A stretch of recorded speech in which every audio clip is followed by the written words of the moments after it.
What's going on, guys? Welcome back to a brand new video. And in today's video we are going to have a little discussion about Sonic Frontiers' completion rate. So Sonic Frontiers, obviously we know, has been in development. It's probably around since 2018, 2019. As I just recently covered all of the leaks and kind of giving us a development idea. You can check that video out right there in the top right corner. But overall, it's been in development for quite a while now. And I think at one point they even stated they had to restart progress of the game. And this game was actually supposed to come out last year in 2021, but has been moved internally up to 2022. But we just recently got some news about the development cycle of Sonic Frontiers. There's a brand new Famitsu article that just dropped that includes it, but an article by Noisy Pixel was made that translate what it says. But before we hop into that, today's video is sponsored by myself. Make sure you hit that subscribe button if you want to see more Sonic Frontiers and just overall Sonic discussions.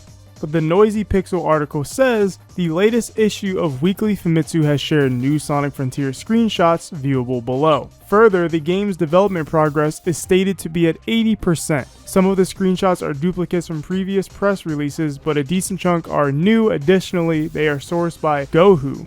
And if I'm being honest, looking at these screenshots, most of them do not really look new. I think a lot of these, like they said, are duplicates. Maybe 2 or 3 are new shots, but of things we've already seen, of course.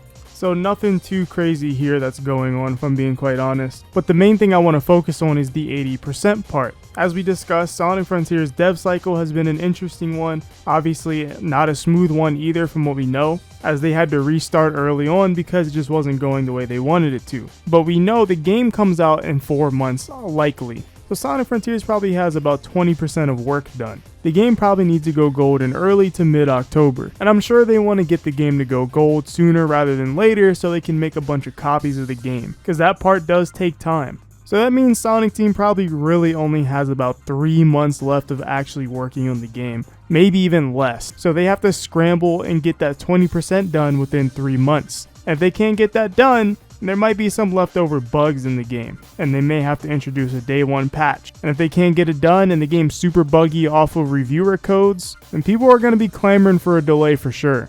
My overall takeaway from this is I don't want Sonic Team to struggle and have to grind super hard in order to get this game out to the point where they're crunching. Crunch culture is overall not a good thing in the gaming industry. Crunching means working yourself almost to death. You're having sleepless nights because of this job. And that's not really healthy for people. Crunching your employees and overworking them is very, very bad, and it's not just good at all in any kind of business practice. Crunching is not to be confused with working hard. You can work hard in a workplace, but overworking in a workplace does something to people. It destroys the mental, and it's something that really should not be in video game culture or any kind of job culture is crunching.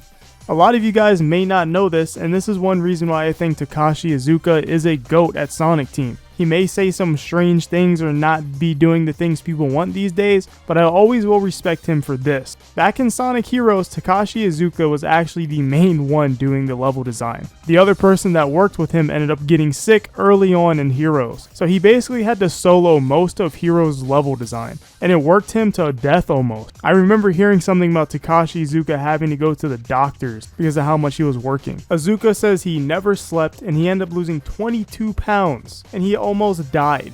Now, I'm not saying that this is going on at Sonic Frontiers' development, but what I am saying is I hope the developers don't have to suffer this, and I'm not claiming that they are suffering this. I just hope this isn't the case in crunch time for this game, as we're at the last 20% with about 3 months left of work to do. But overall, that's my takes, and that's my opinions on the whole 80% thing. Hopefully this game cannot come out rushed, because if it comes out rushed, it's going to be a big problem. But let me know your thoughts below. Do you guys think that this 80% of the game will be rushed and there'll probably be bugs left over day 1? Or do you think they can pull through and get this game out and have it ready to go and just make it just overall a decent game experience? Let me know in the comments below, and like always, make sure you subscribe, and I'll always see you in the next one.